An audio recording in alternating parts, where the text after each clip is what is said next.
Testing. There we go. And then also the PowerPoint clicker. There we go. Awesome. Hey guys, welcome. How are you guys doing?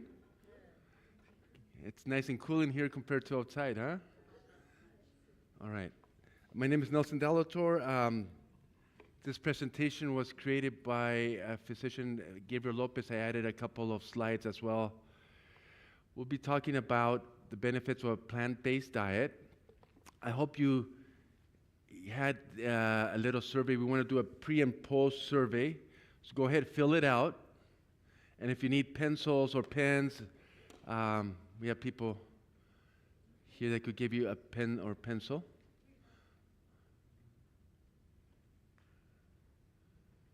All right. And I would like to make this more like a conversation, a chat. Anytime you have a question or comment, just raise your hand. Okay. All right. I would like everybody to have a chance to, it's only, I think, 3 questions. It's super easy to complete. So everybody should have a chance to complete it because we're going to have, at the end, the same survey, and we'll see if anything changed before and after the talk. All right. We'll be talking about the benefits of a plant-based diet.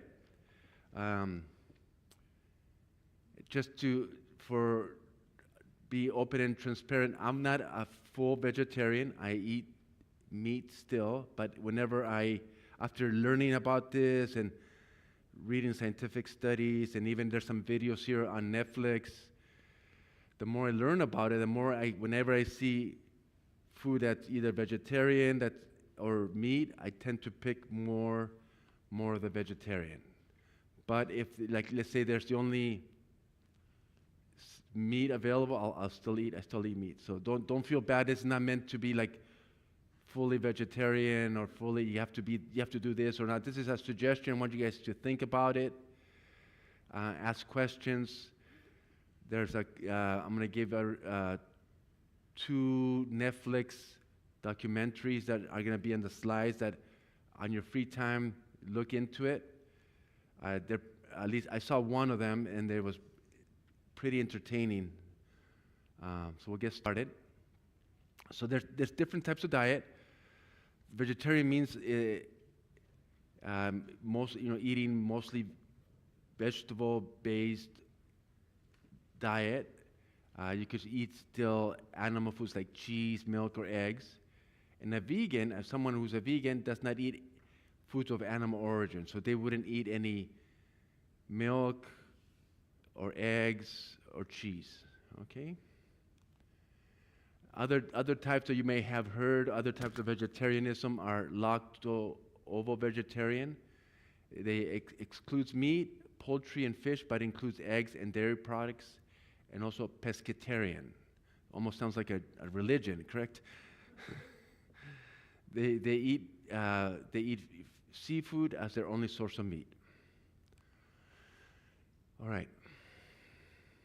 So the overall recommendation is to try to eat more plant-based foods. And we'll talk about the different types of vegetarian foods, because you can have a vegetarian diet and have an awful diet. Correct? We have a picture of a donut that's vegetarian. Someone raise your hand? No? Okay, sorry. So the recommended is eating more fruits, vegetables, nuts, seeds, oils, whole grains, legumes, and beans. And we'll talk about eating what does it mean to eat a whole food? Or what does it mean to eat unprocessed foods? We'll discuss that as well. So what are the benefits of a plant-based diet? People that tend to eat more vegetable-based foods tend to lose weight. They also have there's different types of fat that we have. We have fat either on the arms, on the legs, but the worst type of fat is called visceral fat. That's a fat around the gut, around your liver, around the intestines. That type of fat is different because that type of fat produces different hormones. We think of fat just fat like, collection of greasy stuff. But fat actually, it's interesting, produces hormones, it produces neurotransmitter, it talks to the brain. And the visceral fat around the gut and the intestines, that one makes you more insulin resistant. You need more insulin, makes you gain weight more, it makes you more hungry. So it's a different type of fat, and it's a worse type of fat to have. People that eat more of a plant-based diet also have the less risk of cardiovascular disease. We all know that, everybody's seen plumbing at home where all the plumbing and the tubes are all plugged up with junk, and you have to call the plumber and exchange it. Well, the body is similar. In this case, we would have to call a cardiologist, and the cardiologist would have to do a cardiac catheterization. They put a catheter, they try to find where the plug is, open it up. The problem with that is that there's no guarantee. They do that. You have to be on medications for a long time, blood thinners. You have to put a stent in. There's risk to that procedure. But once you have one of your arteries plugged one place, guess what happens? It happens everywhere. So, and you can't have a cardiologist go every little part in your legs. Oh, that leg's clogged up. The brain's clogged up. Because sooner or later, those little stents get clogged up again. And they stop working. So you don't want to rely on science. Trust me, I'm a doctor. Do not rely I'm going to let the cardiologist do the work. When that happens, it's kind of, you don't want to do it because it might not work. There's other parts of the body that are sick already. You want to prevent it if possible. You want to prevent it with exercise, diet. It's always better to prevent than to treat. And it's expensive too, correct? Being in the hospital and medications, and you need to be on a cholesterol medication. So it's so much better. People with a plant-based diet have a 24% lower death rate from heart disease. And also the heart, with time, gets remodeled, and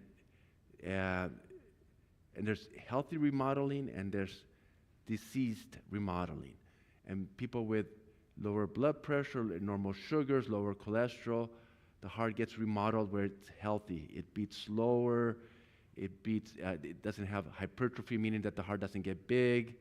There's less heart failure and other problems. Let's see. Moving. There we go. Other benefits of a plant-based diet involve diabetes, and we'll talk about how does that work later. In patients with a plant-based diet have a lower sugar levels, up to 35% in some studies, lower cholesterol, lower triglycerides. And you may ask, what's the difference between cholesterol and triglycerides? Triglycerides are a type of fat, and cholesterol is a type of fat, but triglycerides are like long chain of fatty acids, and cholesterol is a large molecule that can start leading to blockage of the arteries. As a result of having lower sugar, people have reduced medications. In addition to that, blood pressure also improves. People that eat more of a plant-based diet, and blood pressure is important. You may feel, like sometimes I feel fine. Who cares about my blood pressure? We call hypertension or high blood pressure the silent killer, because you feel fine until you don't, until something bad happens, a heart attack or heart failure or stroke. And when that happens, it's hard to bring it back. It's hard to undo the damage. So having a normal blood pressure is very important. There's also benefits to cancer, especially two types of cancer have been proven to be lower in people that have a plant-based diet, especially a diet that has a lot of fiber. That is less colon cancer and also less prostate cancer in men.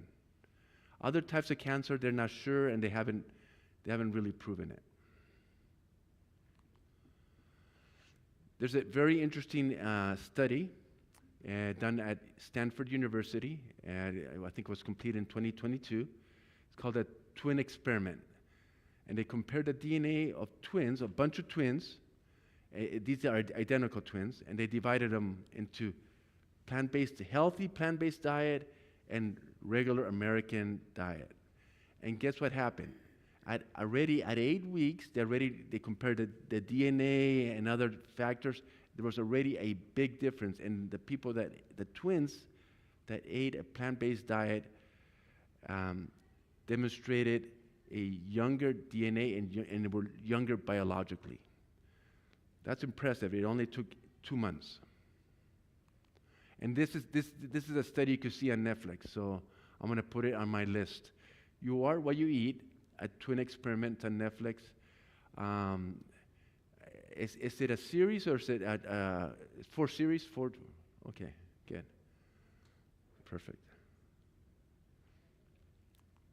Another one I recommend you guys see are what are the blue zones? Live to 100. It's on Netflix.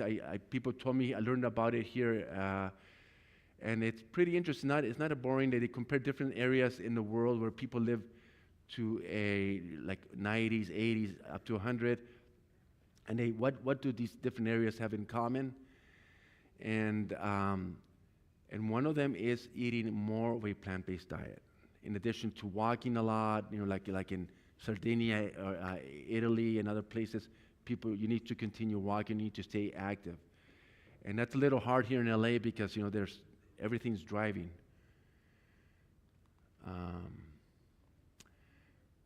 One of the things that your doctor may order are inflammatory markers. These blood tests are called either CRP or ESR, and they measure how inflamed your body is.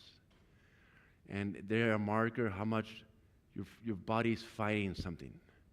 Is your body like angry? When you have inflammation, it's hot, red, it's painful. That's inflammation. But you could have it running, those markers are running in your bloodstream. And they have done studies, people that eat predominantly a plant-based diet over many, many months have lower inflammatory blood markers. And that's good because inflammatory blood markers tell your white blood cells, tell your immune system to rev up. And when it's revving up, the immune system is causing damage. It's causing damage to the endothelial or your arterial blood walls. It's causing more inflammation. If you don't need inflammation, you don't want it. And then I wonder if you guys heard about the microbiome.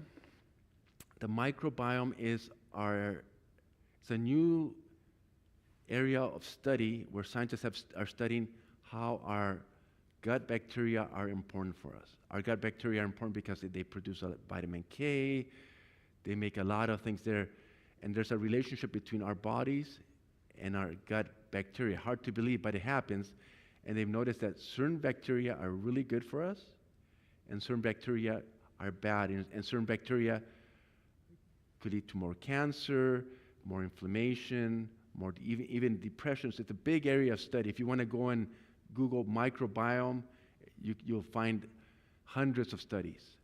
And people that eat a plant-based diet that has a lot of fiber, that is unprocessed, that is whole food, have more of this good bacteria.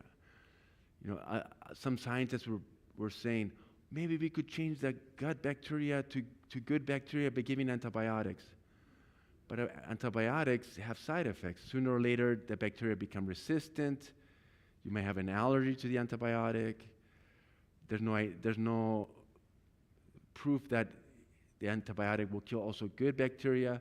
The easiest way is just eat right. Why go crazy and look for weird antibiotics and take weird things if you just change the way you eat? That's silly. So let's go. So what is a good plant-based diet? Not all plant-based diets are healthy. For example, French fries and ketchup, that's vegetarian. But if you eat all that all day, all the time, you're going to get sick. Fruit Loops, Fruity Pebbles, Sugary Pebbles, donuts are all vegetarian. A pound of sugar, I should have shown a picture of sugar, that's vegetarian too.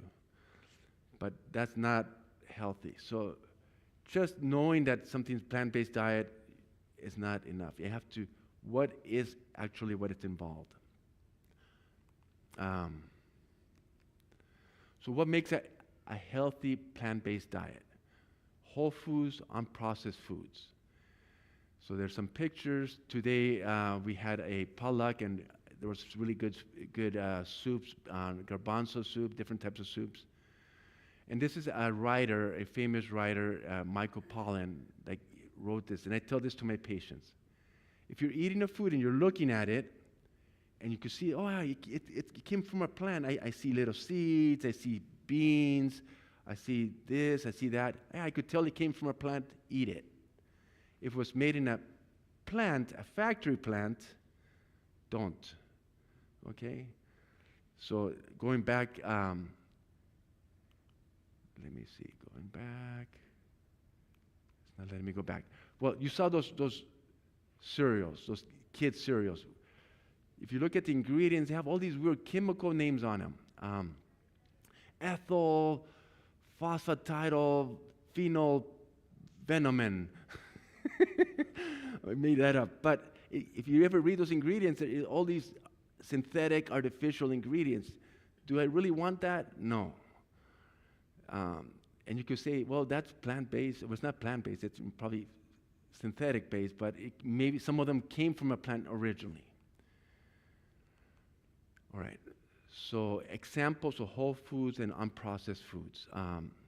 The more something looks like it came from a plant, the better it's for you. Okay, so if you eat bread, whole wheat, or if you see seeds in it, you see whole wheat bran, all those things are good. If you see rice, there's different types of rice. White rice is tasty, but brown rice is a little better because it has fiber. That's what makes it brown. Or wild rice, it's even better because it's covered by even more fiber. And then there's a picture there of a whole wheat pasta. Whole wheat pasta is also good. And why is this good? Because anything that's whole and unprocessed, it takes your intestines longer to break down. So to get to the sugar, the gut has to tear open the fiber, get to the good stuff slowly. And the sugars are not simple sugars that get quickly absorbed into the blood. The sugars are long chains of sugar, so the body says, oh no, I have to break this down slowly, get a different enzyme to break it down, and a different enzyme. So guess what happens? When are you more likely to stay full? If you eat something that takes a long time to digest, or something that you drink, and in 10 seconds in your body. You're going to be more full, you're going to be more satisfied if your body's working to digest it for a longer time. So that's why we recommend eating unprocessed whole foods. What I recommend is if you want orange juice, eat the orange. If you want apple juice, eat the apple. The apple, for example, 1 little container of apple juice has the same calories as a whole bundle, like 6 apples. If I'm thirsty, I could drink 3 of those apple juices. Correct? If I go, it's a hot day, because I'm thirsty. But no way am I going to eat 4 or 5 apples. I'll be satisfied after 2 or 3. Why? Because of all the fiber in it. Same thing with orange juice. If you ever squeeze orange juice, you get 2 oranges, you squeeze it, you only get very little orange juice out of it. But when you eat it, you're eating all the fiber, and that's good for you. The fiber is really important in slowing down metabolism and slowing down digestion. It also helps prevent colon cancer, helps prevent diverticulosis. Those are little pockets in the colon that could later get infected or bleed. So fiber is, in my opinion, really important. This is a diabetes awareness tip. Limit processed foods. Choose whole, unprocessed foods to maintain stable blood sugar. So processed foods would also include hot dogs, things that are maybe cakes, things that are put through a machine and they take out all the fiber and it tastes very sweet. That's processed.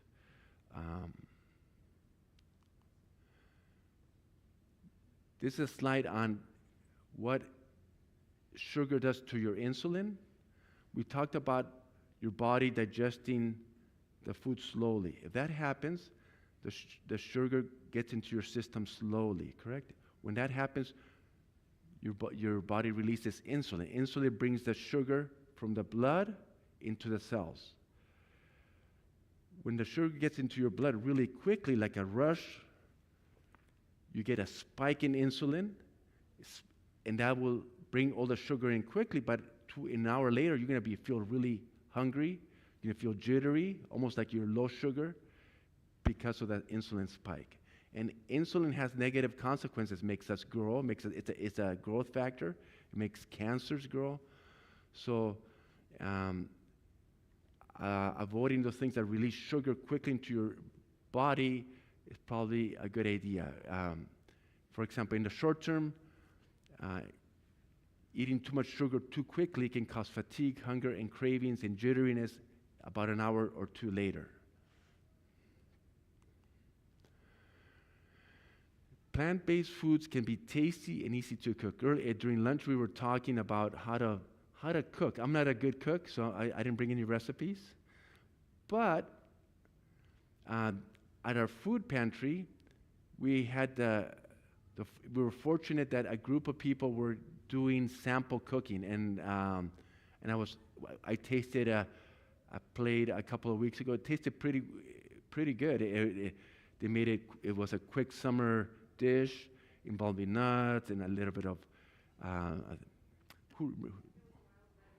wild rice with nuts and cranberries, yeah, and a little bit of olive oil.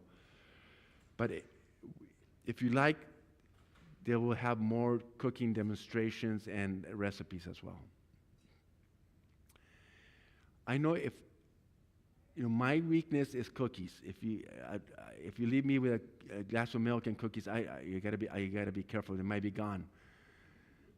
And if I'm used to that eating like that, it can be hard to quit.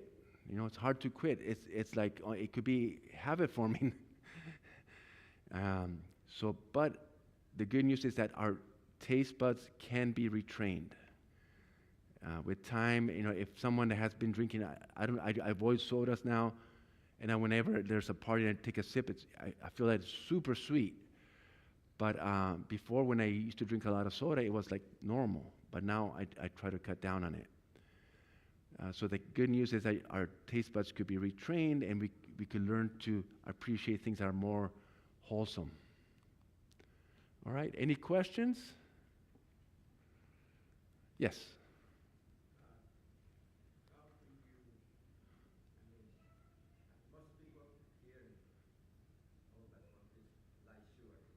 Yeah. Tempted. Mm-hmm.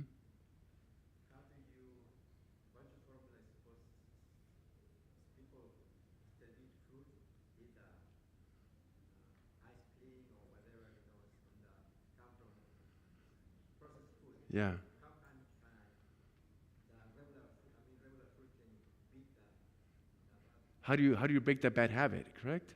Or how do you make the choice? How do you start making the choice between something that's healthy and something that's... Any ideas? Any? Have you guys had any experience with that? Yes. Well, I have two kids that are teenagers, so at our house, I actually don't let them jump. I have fruits all over, so I wash the grapes so that when they go down, that's all that they're going to grab.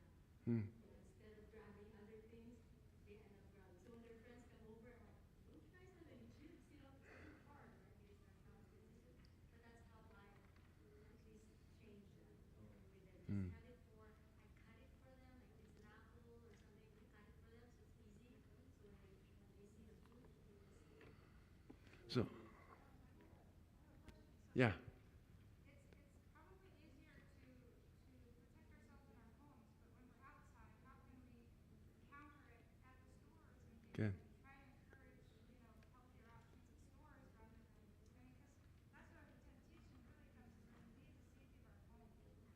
Yeah. We can do so much better at home, which I think most of us really do. But because it's out of sight, out of mind, but once you're outside, it's not out of sight anymore. Mm-hmm. Good question. So it looks like some people make a conscious decision that in our home we're going to eat healthy. So you buy, and then when you're hungry, the only choice is that it's something healthy, and you don't give room for temptation. So one idea is when you go shopping, don't go shopping with an empty stomach, because then you overbuy, and then you'll buy, that looks good. Oh, pastries, boom, boom, boom, and you just get a lot of stuff. So go to the grocery market when after you're full, you're satisfied, and you're less likely to buy things that tempt you. That's one. Yes. I think too, when you go to the grocery store and you look at a box of something like Yeah. look at the ingredients. If you cannot pronounce the words, don't Yes. If it sounds like the ethylphenol venom, don't buy it. Yeah. And yes.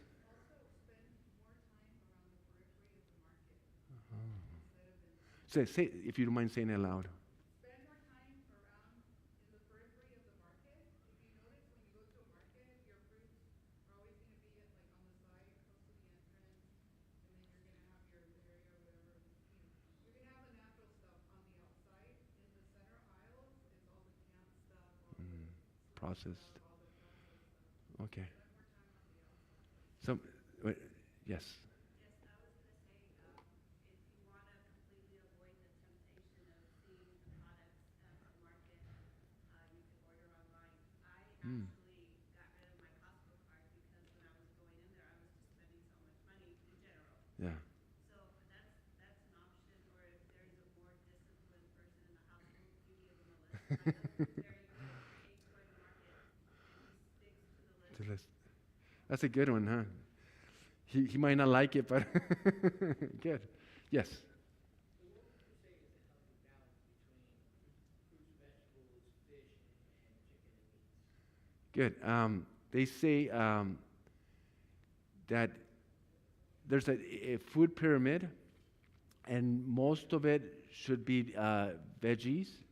Then about a 1/3 should be proteins. It doesn't have to be meat.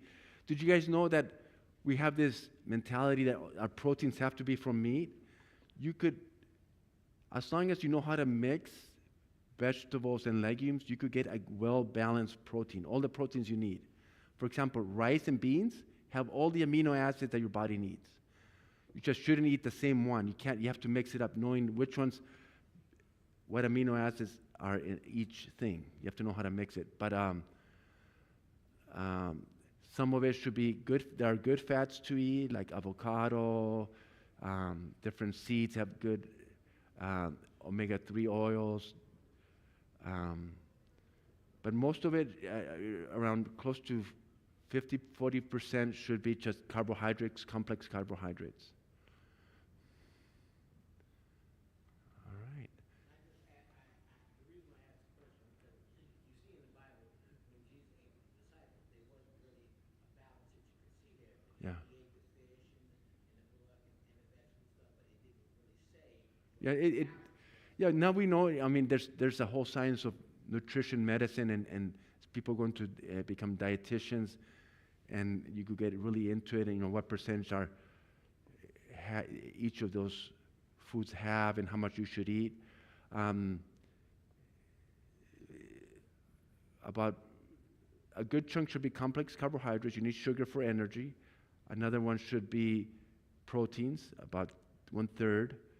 And then depends if you're doing if you're doing exercise and want to build muscle, maybe protein's a little more, and the rest of it should be good fats.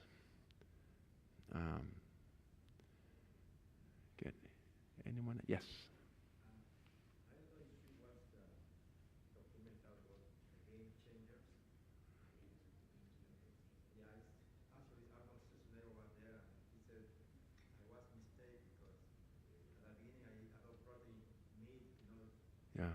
all this meat, but he said, now this documentary shows you can even replace the meat, you can eat beans instead of the meat. Yeah.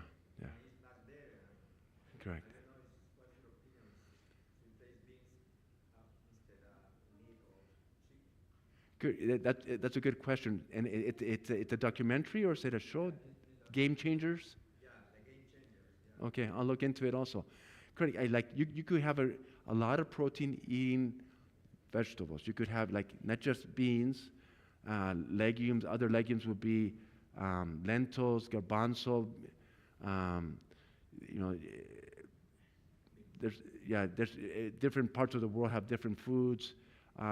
Legumes are even some types of legumes have even a small amount of B12 vitamin. So,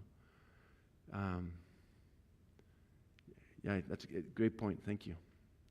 Yes. Other foods that could tell you to be careful because of inflammation, like arthritis, acid reflux, and Correct. vegetables. Correct.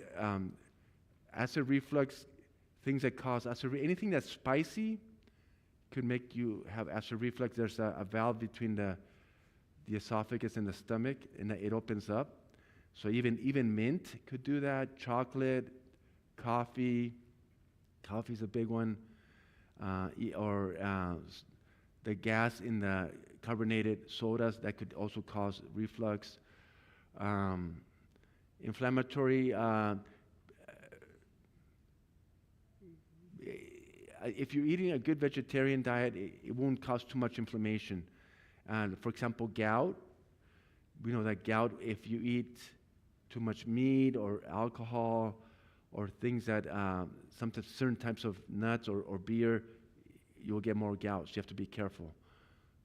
But otherwise, eating a well-balanced diet should be fine. Yes. I'm sorry. Go ahead. So legumes, I was reading online, some of them are lined with glyphosate. So how do you get the glyphosates out of the legumes so you can eat them? Yeah, especially that's when they put to kill the bugs and the weeds, correct? Yeah. So either you buy it with someone you trust or you wash it really well. Washing your veggies really well, that tends to wash it off, or some organic places sell without weed killer. I'm sorry? Yes, yeah, and it also could affect the brain and neural system. Yeah. So washing everything really well. Yes, you had a question? So with the climate right now with my natural problems, I for work I do talk to a lot of seniors and people who have difficulty eating a healthy diet, and Mm-hmm. Because it is expensive, and they tend to eat just what's available. But I guess as someone who is on a budget, how can they best use, I guess, what kind of foods would you recommend eating if they are on a tight budget when it comes to buying food? So if you go places buying in bulk and then storing it well so it won't go bad, so instead of buying, let's say, a small piece of rice, buy big so it lasts you longer. That still, at different raw beans, raw lentils, it's still not too expensive. Yeah, buying different fruits in season helps. Yes. Another thing, you can also buy, at least for example in Costco, for example, you can really buy frozen vegetables. They're frozen, they're organic, they're not tainted with anything, there's no pesticides, but that's another way to buy bulk. Bulk frozen vegetables, and that's pretty much all there is. It's just frozen. You just have to freeze them yourself, but that's another healthy way to have vegetables in bulk that still makes it Yeah, cheaper. cheaper. Costco. Costco has a lot of different types of mixed vegetables that are frozen. They're pretty good size too and very reasonably priced. Fruits as well. Yeah. That's the thing, there's nothing added. It's just the fruit or it's just the vegetable frozen itself. Nothing else added. Right, right. So it's organic. So that's another great option that you can really get a lot of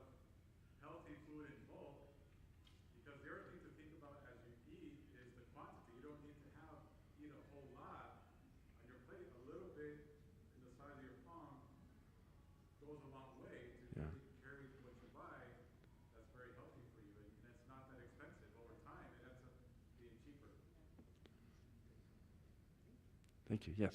Would you say that ultimately, irrespective of our choices there, like you said, in moderation or the type of food, would you say that ultimately comes down to a matter of faith, like it says in Romans 14, when we do eat?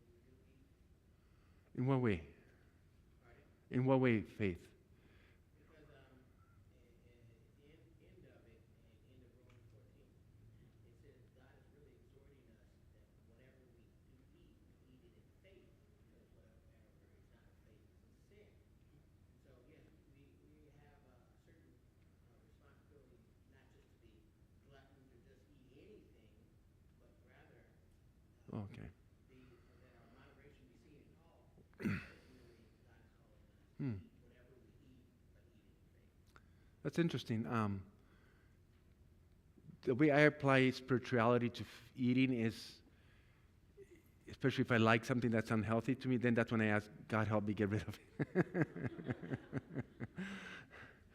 But it makes sense. Yeah. Mm-hmm. Like I said, we don't just take liberty to be license. Well, hey, God said eat in faith, so I'm Oh. going to drink alcohol in faith. I'm Yeah. going to eat all of these Great. sugars and high fructose corn syrup. But everything in moderation, but Mm-hmm. as unto the Lord in faith. Mm.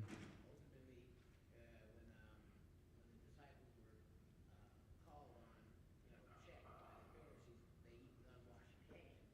These are just dirty hands, and then Yeah. Jesus declared, what goes into a man's mouth does not defile him, but what comes out of the mouth, because what goes into the mouth goes into the belly and is cast out into dry. So he was really calling them, even though they were good Jews and everything like that, he said, rather work on the faith Inside, inside, yeah. because what comes out of the man's mouth is really what defiles him. Thank you. All right. So, yes. Just one more question. Do you have any suggestions on healthy gut bacteria things that Yeah, healthy gut bacteria, yogurts, they have live cultures. And then I did some reading on it. Things that had a lot of fibers, certain fibers increase good bacteria.